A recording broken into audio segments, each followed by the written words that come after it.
Iran issue নিয়ে মার্কিন president Donald ট্রাম্পের পর এবার নিজ দেশের সতীর্থের কাছ থেকেও চরম বিদ্রূপের শিকার হলেন ইসরায়েলের প্রধানমন্ত্রী বেনিয়ামিন নেতানিয়াহু। দুর্নীতি ও ক্ষমতার অপব্যবহার, বিচার বিভাগীয় সংস্কারের বিতর্কিত প্রচেষ্টা এবং আসন্ন নির্বাচন বানচালের অভিযোগে এক বিস্ফোরক মন্তব্য করেছেন দেশটির সাবেক প্রধানমন্ত্রী। বিস্তারিত ডেস্ক রিপোর্টে। বর্তমান বিশ্বের সবচেয়ে নিন্দনীয় রাষ্ট্রনায়ক হিসেবে ইসরায়েলের প্রধানমন্ত্রী বেনিয়ামিন নেতানিয়াহু সুপরিচিত। আন্তর্জাতিক আইন লঙ্ঘন, মানবতা বিরোধী অপরাধ, ফিলিস্তিন ও ইরানের বিরুদ্ধে আগ্রাসন সহ বিভিন্ন অভিযোগ তাকে এই পর্যায়ে নামিয়েছে। এছাড়া দুর্নীতি ও ক্ষমতার অপব্যবহারের কারণে নিজ দেশের সতীর্থদের কাছ থেকেও চরম বিদ্রূপের শিকার হচ্ছেন তিনি। বার্তা সংস্থা আনাদোলুর এক প্রতিবেদনে বলা হয়েছে, প্রধানমন্ত্রী বেনিয়ামিন নেতানিয়াহু যদি আসন্ন সাধারণ নির্বাচন বানচালের চেষ্টা করেন তাহলে তাকে লাঠি ও পাথর মেরে ক্ষমতা থেকে সরিয়ে দিতে হবে, এমন মন্তব্য করেছেন দেশটির সাবেক প্রধানমন্ত্রী এহুদ বারাক। তার এই মন্তব্য ঘিরে ইসরায়েলের রাজনৈতিক অঙ্গনে নতুন বিতর্ক শুরু হয়েছে।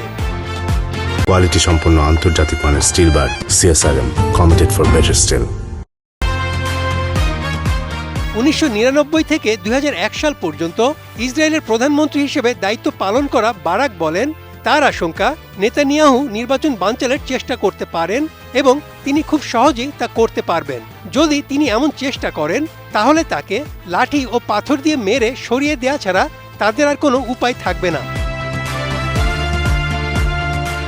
বারাকের দাবি, নেতানিয়াহু লেবাননে সামরিক অভিযান চালিয়ে এমন পরিস্থিতি তৈরি করতে পারেন যাতে হিজবুল্লাহ ও ইরান পাল্টা হামলা চালায় এবং নির্বাচন প্রক্রিয়া বাধাগ্রস্ত হয়। তিনি বলেন, নেতানিয়াহু অন্তহীন যুদ্ধ চান, কারণ তিনি বোঝেন যুদ্ধ শেষ হলে তার বিচার প্রক্রিয়া আরও দ্রুত এগোবে।